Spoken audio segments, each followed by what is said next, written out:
This is Cruise Control. Your on-air automotive magazine with co-hosts Fred Staub and Les Jackson. Everything you need to know about new and used cars. Industry news. We'll fix or repair your car on the air. Fasten your seatbelts and let us take the wheel. Now, your ride is about to begin. Because you're on Cruise Control. Cruise Control. Cruise Control. Hey, everybody. Welcome to Cruise Control, your and our on-air automotive magazine. I'm Les Jackson, as usual, right here with Fred Staub. We're here each and every week live, at least on Saturdays, podcast or replayed at various stations around the country during the week, but you probably already know that. Meanwhile, we have a ton of things to talk about this hour. Lots of things going on in the industry. Still have the chip shortage. I'll tell a little anecdote about that. Yeah. But let's get going. Yeah, speaking of chip shortage, Les, there's big news. Stop the line. Ford and Subaru shut down production since they can't get parts. We'll tell you about what lines they shut down. Yeah, this is getting annoying. And Porsche is bringing back the Ducktail, or as we used to call it here in the U.S., the whale tail, which I was honestly never a fan of, but I understand why they do it. Yeah, a little bit of some nostalgia coming back, and we'll talk about that. If you're a fan of that, and you got to get your Porsche Carrera glasses going on, and your turtleneck. That's exactly right. and my sweater over the shoulders, with the tied, with the arms tied. Yeah, yes. Tied with the Yeah. Well, maybe you'll change your name to Biff too, but we'll see. Yes. But also, we're going to talk tech. Audi has plans for using recycled glass, and we'll tell you why that sounds like a pretty good idea. It does, actually. And why, we're also going to say, why subscription-based vehicle options may be a no-starter. Yeah, there's been a lot of talk about that. Things like rear-wheel steering or enhanced infotainment. All kinds of things. They were talking about putting them behind a paywall. Might not be something that you want to happen. And I think so far it's been people have been kind of sour on it. But then we're going to have an At the Wheel review of the Subaru Outback Wilderness. I had a chance to drive this vehicle, and man, I was impressed with it. I loved the way it looked. Of course, it's got a little higher ground clearance, a little bit more of a tougher attitude. And I really like the blue color. How's that? Well, that settles it right there. Yeah, I it's one of my favorite vehicles. I kind of did not want to give it back, but I had to, because otherwise I wouldn't be here to do the show. They would come looking for me, I'm sure. So when we come back, we are going to have a lot more on Cruise Control, so stay tuned to Cruise Control, your on-air automotive magazine. I'm Fred Staub. He is Les Jackson. We will be right back.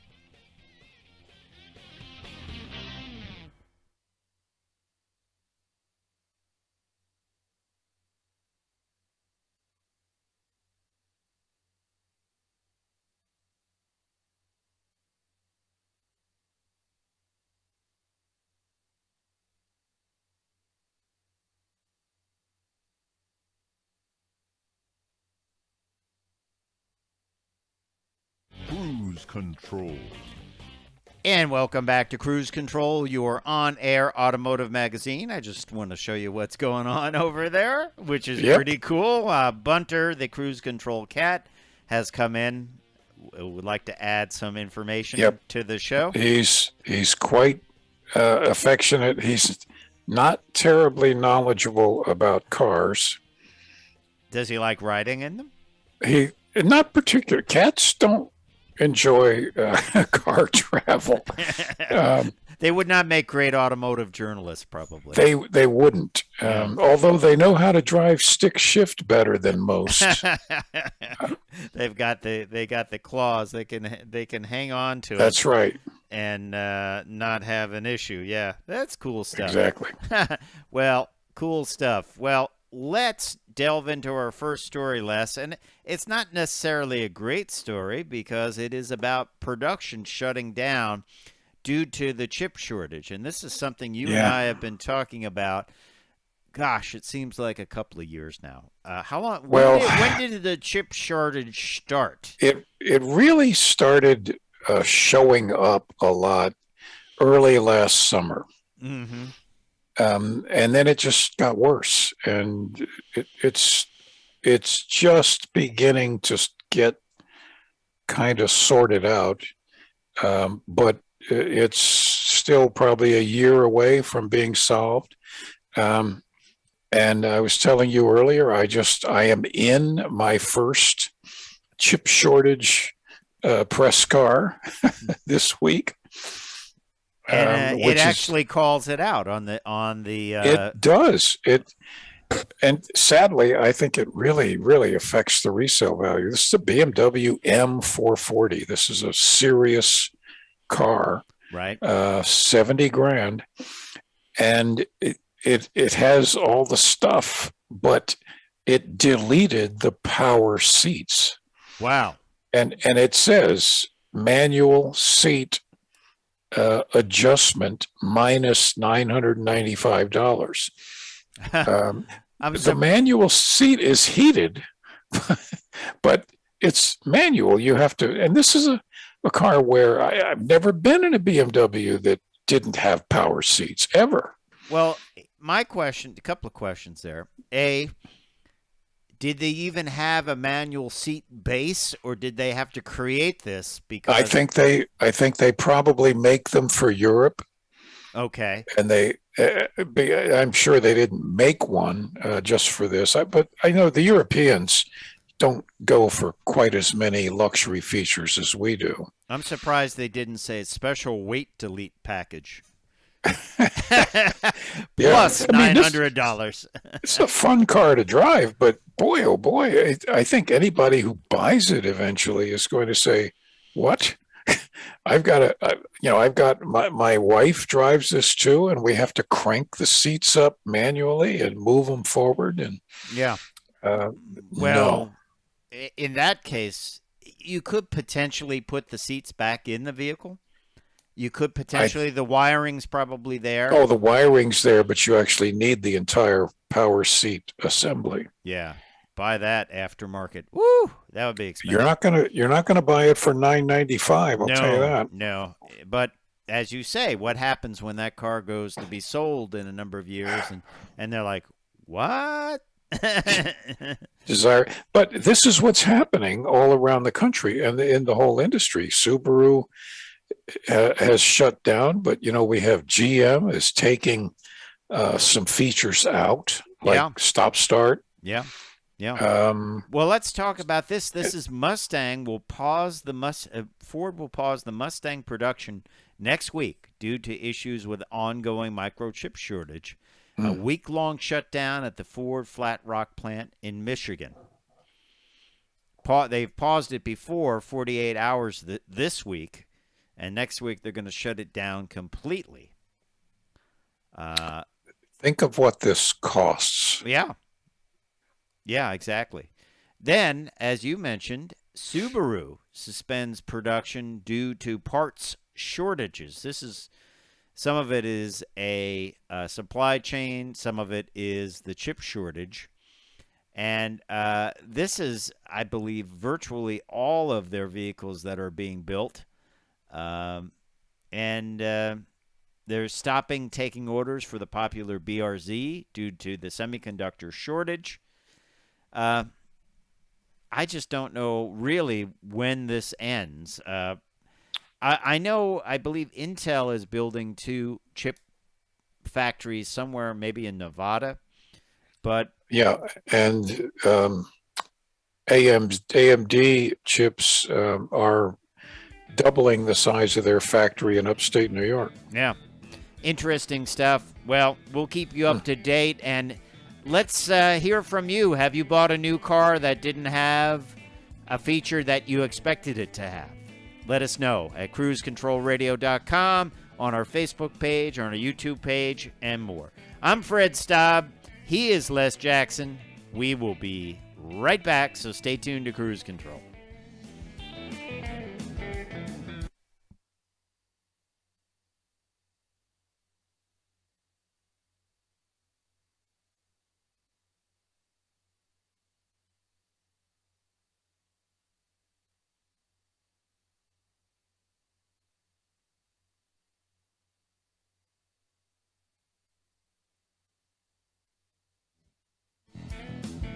Cruise Control. Hey, welcome back to Cruise Control. Fred and I are rolling through the stories. There's just so much going on, and some of it's depressing, but the bottom end is the vehicles you can actually get are really good. Yeah, they are. They're interesting, and last hour you told us about the Ford Maverick. Here's one. Yep. Return of the Ducktail. This was the classic 70s look for a 911 Porsche. The big Ducktail. You had lots of decals. It said Carrera and all that type stuff. You needed those Carrera sunglasses, and it. Yep. I remember you had to wear rolled up, highly pressed sleeves. Yes, and I remember this being the most aggressive spoiler that I had ever seen on a street car. Yeah, it had an oil cooler in it. Had an oil cooler in it. I remember that. Yeah. But I always thought it was a little too much in your face. Too much in your face, but it was a very in your face car. But now it's coming back. This is part of their Heritage Collection, and they're going to make 1,250 examples worldwide. It will feature a unique powertrain to complement its special design, and it is what they call a heritage design strategy. 911 Targa 4S Heritage Design Edition. They built one of those in 2020. Now it's going to be this Sport Classic model. It will be based on the 911 Turbo S, wide body. It will come exclusively with a 7-speed manual transmission, and the engine will dump out 543 horsepower, 442 pound-feet of torque. This is going to go for big money. It also has cool things like that you couldn't get on the original, like Porsche ceramic composite brakes. Just say ceramic composite brakes. That means probably 20, 30 grand right there. That's probably a good 20. Also something you couldn't get on the first one, Porsche dynamic chassis control and rear axle steering. In a small car like that, that must be pretty wicked, don't you think? Pretty wicked. Yeah. Sport chrono package with a modified sport exhaust. That's standard. Active suspension management, standard, lowers the ride height by 10 millimeters. What do you think these things are going to go for if they're only building 1,250? I'm going to say high, mid 100s. Oh, gosh, Les, I think they'd probably be 300. It's possible. By the way, the whale tail is slightly smaller here. I'm gonna really order one. No, I'm going to be the recipient of, I think, some upset very soon, because I have a friend, a very wealthy friend, who bought one of these 70s versions last year. Beautifully restored, and I convinced him to take the whale tail off. And hey, I think it looks better without it. I do too. And he, he said, oh, "Okay, well, you can always put it back on again if you want." He could, yeah, sure. But I know I'm going to hear from him, and he's going to say, "Well, thanks a lot." Well, there was a show, it was Wheeler Dealers, and they bought a very, very clean-looking Porsche 911. It had the scored cylinders, so they went all through how that was repaired. And it was just a beautifully clean black car with black wheels. It looked great. There's nothing to do on the outside. Of course, the engine had to be repaired. But they decided to make it this vintage thing where they put Carrera decals on it and a whale tail. And I thought, you should have stopped while you were ahead and just had it nicely detailed on the outside and left it. That's my opinion on it. But everyone has an opinion on them. When I saw that one, I just thought, you're taking a really nice car and you're turning it into a boy racer. Yeah. And let's get some STP stickers and slam them on the side. How about that? And they put the gold wheels on it. Yeah. Just no. I was like, you kind of had it perfect. It looked great. It just looked cool. No need to get the engine, repair the engine, obviously, but that's it. I used to pejoratively describe those as the Las Vegas look. Yeah. I called them like the disco Corvettes, where there's a lot of stickers and fiberglass bolt-ons and, it kind of the IROC. Okay, now we're going to get hate mail, but the IROC Z28. Yeah, we're going to. It was, the peel and stick brand of performance. That's right. All right. We are not the federal taste police. No, but hey, cars are what you want. If you want to put like a sticker that is, that where the letters are like 2 feet high and reflective. Go for it. It's just, fine. I think cleaner looks nicer sometimes, a matter of fact, even down to the Trans Am Firebird, I liked it some of them came without the screaming chicken. I thought it looked cool without I'm with you. I like them just plain. Yeah. Yeah.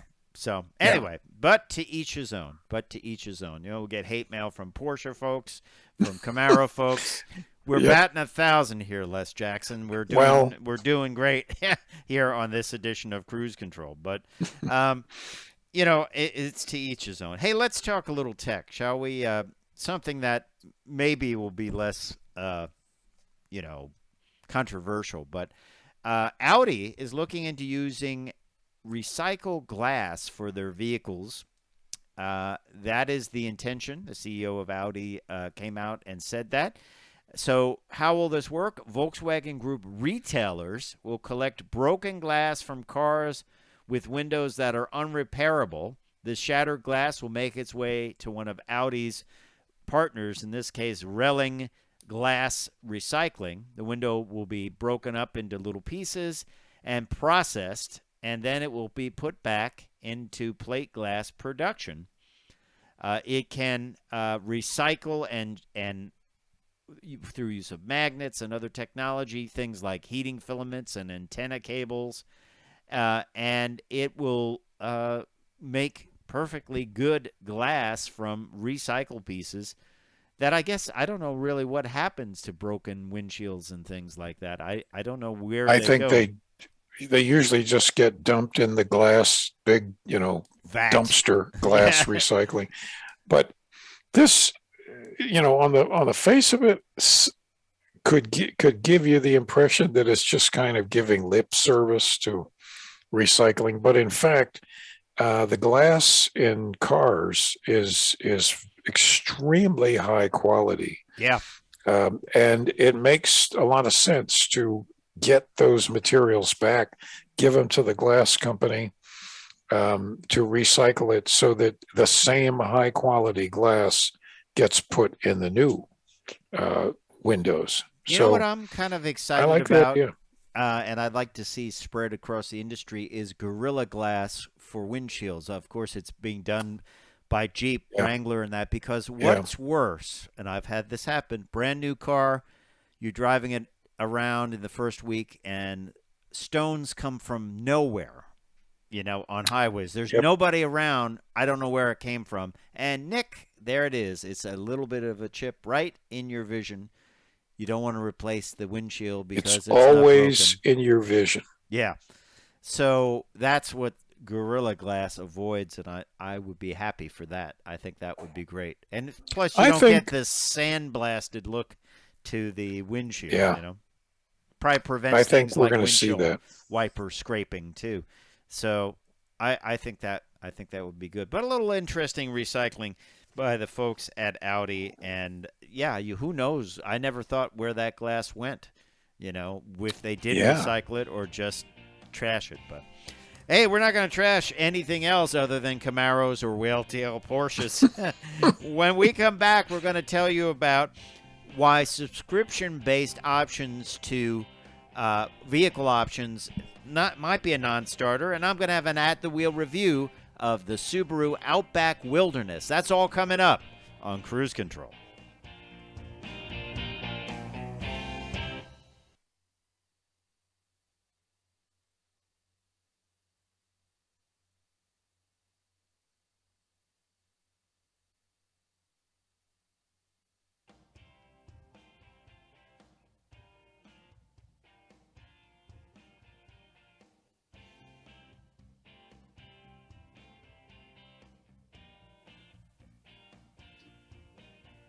And we are glad you are along for the ride.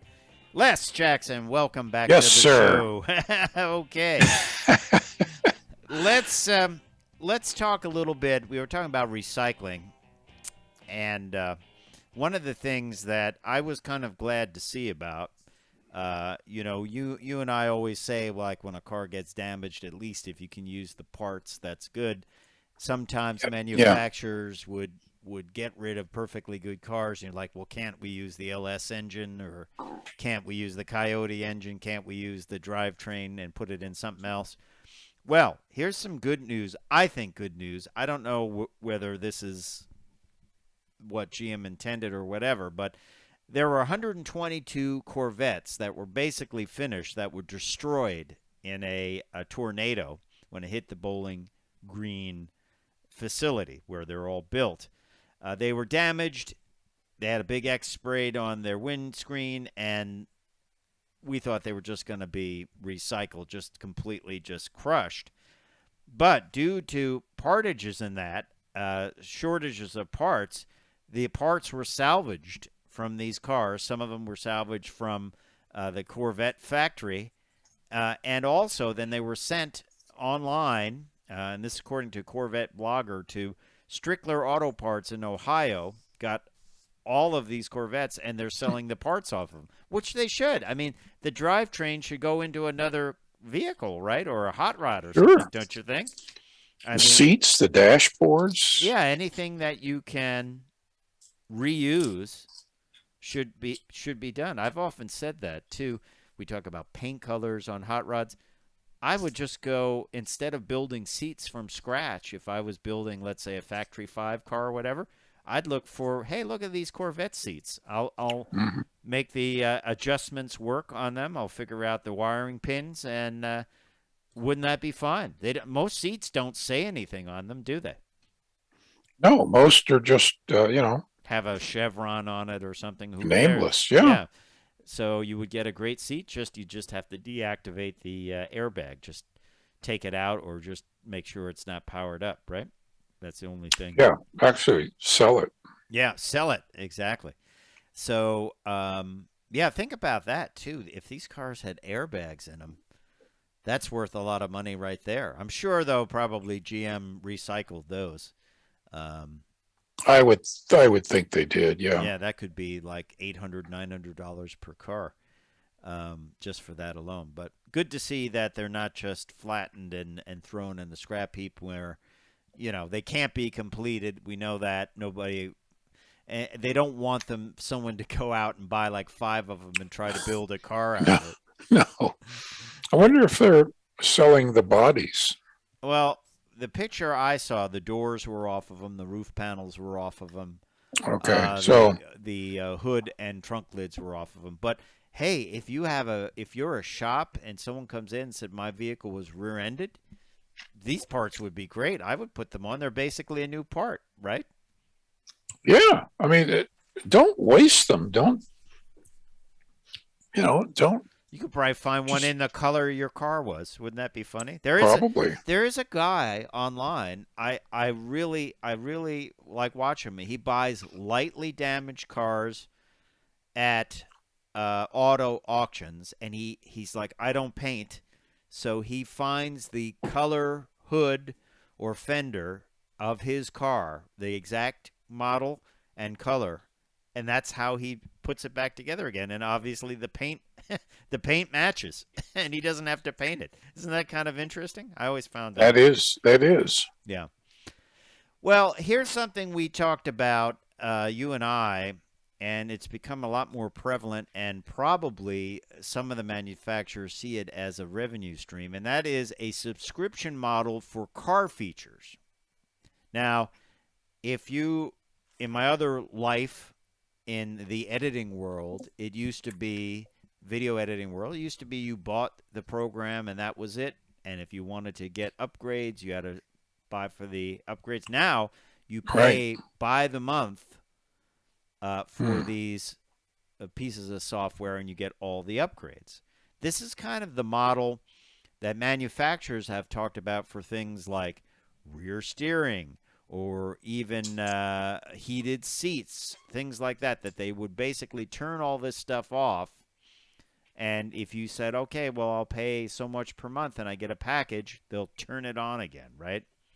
So Cox Automotive did a study and of 217 potential car shoppers, not a huge section, but 75% of the respondents basically said non-starter to subscriptions for paying annual or monthly fees for features.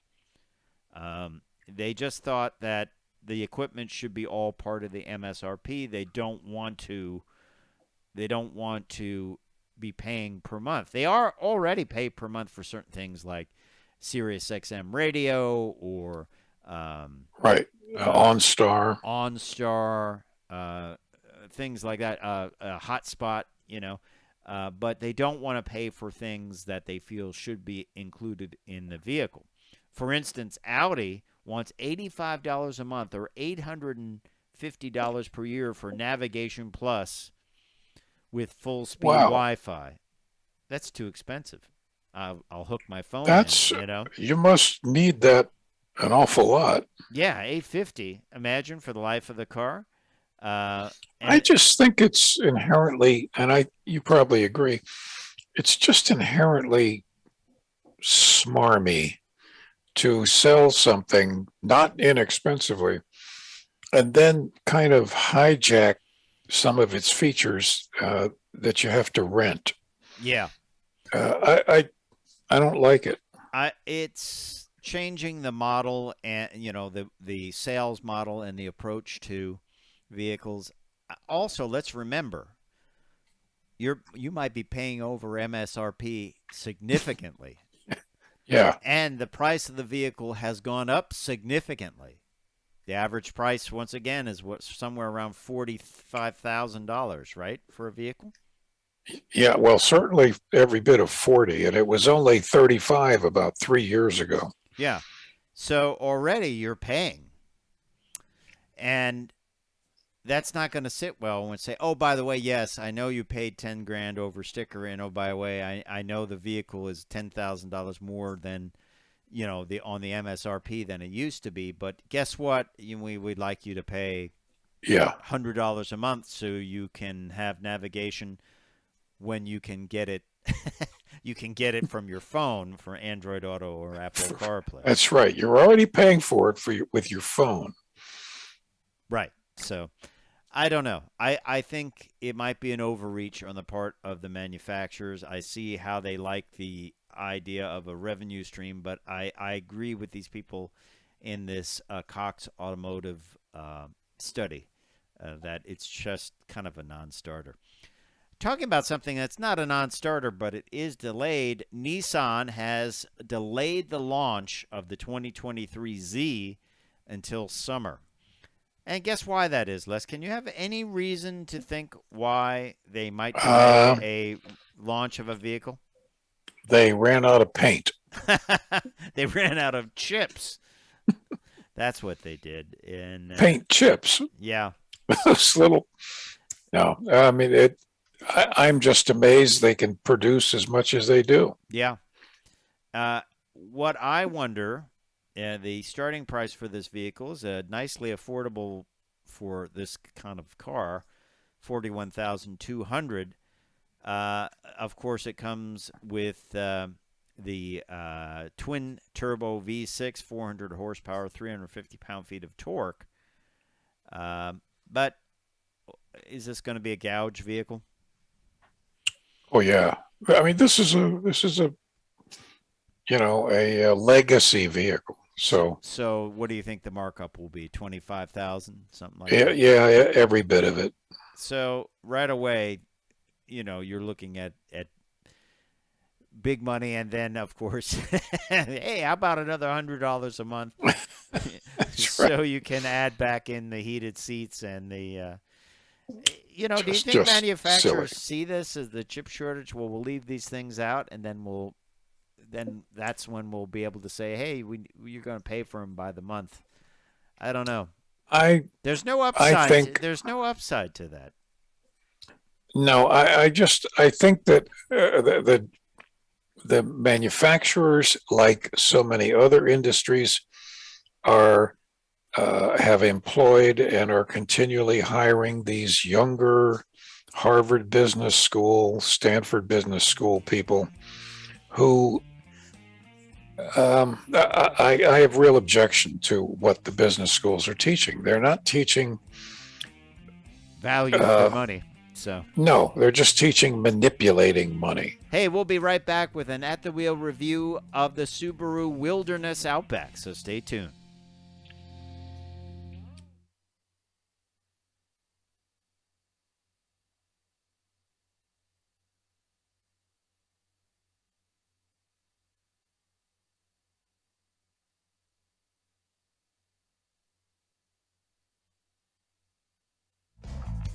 Cruise Control. And welcome back to Cruise Control. Time for another At the Wheel review. This time it is the Subaru Outback Wilderness. It is a debut model for the 2022 model year. Mm-hmm. And Les, this is a trend you and I have talked about for a number of years now. SUVs, CUVs are all getting a kind of a toughened model. And many cases, it's much more than stickers and, black wheels and something like that. It is something that is much more capable. And that's what the case is for this 2022 Subaru Outback Wilderness. It is the most capable Outback ever, by the way. And it has 9.5 inches of ground clearance. That's a lot. You can see it in the vehicle, in the test vehicle. It was riding high, which is not such a bad thing, frankly, even for the road, normal road. You know what that reminds me of? Remember the Eagle? Yes, AMC Summit? Eagle Summits. Yes, Yeah, they're very popular. This one has 9.5-inch ground clearance. It has advanced X mode and upgraded suspension and all-terrain tires. They're Geolander tires, actually. They have a little bit of a grip in the sidewall. But on the inside, it's luxurious. It has that wonderful artificial leather interior, which is great to wipe down. Has the huge, I believe it's 11.6-inch Subaru Starlink multimedia system. Nice thing about that, it's got a tuning knob and a volume knob and some manual controls for some of the HVAC. The rest is all menu. Out back, there is great, notice what I did there, out back. There is great leg room. Rear seat passengers get heated seats and a couple of USB connectors, which is great if you're back there and you want to charge up your phone or something like that. The cargo area was very large, rubber mats all around. Great thing about the Outback Wilderness, you get a full-size Geolander spare tire on an actual rim, which is nice to know. Always check what you got back there, Yokohama Geolander. that's right. That's important. Up front, it's got the 2.4-liter turbocharged boxer engine with a real air intake on top there into the intercooler, which is great. Fresh air comes in under the hood and is ducted in. Nice job. I love the fact that the oil filter is up above, so you're not going to whack that off if you're doing any off-roading. Thing about these vehicles, Les, they are very capable, and a lot of people may not know it because they drive them around town and do the errand runs and things like that, kids' activities. These things are completely capable. I had one of these off-road on the mud and had mud up to the windows, side windows, and the thing just kept going. It was really, really good. The SUV has extended the breakover approach angles. Was extended from 18.6 degrees to 20, and the ramp breakover went from 19.4 to 21.2. That's thanks to redesigned front and rear bumpers. And there's a revised rear differential with a final drive ratio of 4.44 to 1. All of these get a continuously variable transmission. Did a nice job of getting us through the suburban macadam, in our case. But really a pleasure to drive. Very, very roomy. And I like the color. The color is called Geyser Blue, which is a nice color and goes really well with the black. It is pretty color. Yeah.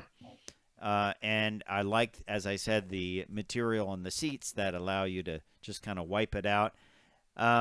It did come with the Starlink 11.6 multimedia infotainment system. It also has all the safety equipment you would kind of want in a vehicle. Let's look at some options on this vehicle. What the base price was $36,995.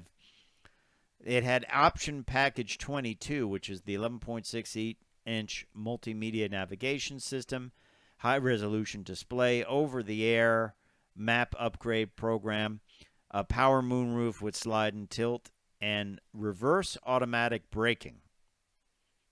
So I imagine this means if you're backing out and you don't see something, it will stop the vehicle. Yeah, I've been in a couple that do that. It's actually very reassuring. Always in Subarus, it's nice. They have an inclinometer. They have a kind of what the symmetrical all-wheel drive is doing. It shows you where the power is going, which wheel's slipping. They have that in all their vehicles, and I really like that a lot. But this is a great-sized vehicle. It is, I would say, other than the Ascent, which is their biggest vehicle, which you don't see around that often. But they wanted to do a big SUV, so they didn't. People didn't walk away from the brand. This has already gotten a redesign too. There's a little bit different front fascia that was just shown at the New York Auto Show for 2023. Not huge changes. I'm a fan of the cladding on this vehicle. I like the wheel well cladding because I think it kind of protects it. I also like the blackout hood, so you don't get reflection off the hood if you're off-roading or going around. It's one of my favorite vehicles I've driven so far this year. I have to say, I think Subaru does a great job. They are unique in many ways. And they have capable vehicles that are not huge. They're capable off-road, but they don't have to be huge, which is a nice thing. It's got your rubber weatherized mats there. I do like the orientation, the up and down orientation of the screen. I think that's something we're going to see integrated into the full lineup. Probably a Crosstrek will get it next if WRX is any clue to that. And probably after that, the Forester, which has more of a standard look. I do like the little anodized treatments, too, on the vehicle. I think they look kind of nice. The kind of orangey gold anodized elements on the roof rack and also on the front and rear bumper, where the rescue hooks would go. pretty nice look. I've always been a sucker for black wheels. It gives it sort of a toughened look, almost like a police vehicle look. I like that about it. And I think if you really do like to go off-roading with your vehicle, or even if you just like that look with the geyser blue and the black trim, I think this is something for people to look into. Incredible amount of room in the Outback, great visibility. You can easily see out the rear window, something I also like. And if you want to, you can go get it dirty and not worry about it because it is set up for going off-road. I probably wouldn't take a brand new vehicle out on a gravel road and drive it through the mud, but I have to say Subaru does it well. They do it well. These are real vehicles, and I guess probably the management of Subaru said, well, you know, all these other manufacturers like Kia and some of the others are coming out with these off-road packages, Toyota and things like that. We are an off-road company, so we should really come up with something that is capable, even more capable than the standard models that are a little bit more luxurious, but not as capable off-road. So I'm excited to see what they do with the Crosstrek. That's going to get the wilderness treatment. Of course, the Forester got the wilderness treatment. I'm just excited to see what they come up with for that. Hey, we appreciate you listening to Cruise Control. Don't forget to check us out at cruisecontrolradio.com. Time for me to say, I'm Fred Staub. I'm Les Jackson. We are going to see you down the road. Bye. Oh. Oh.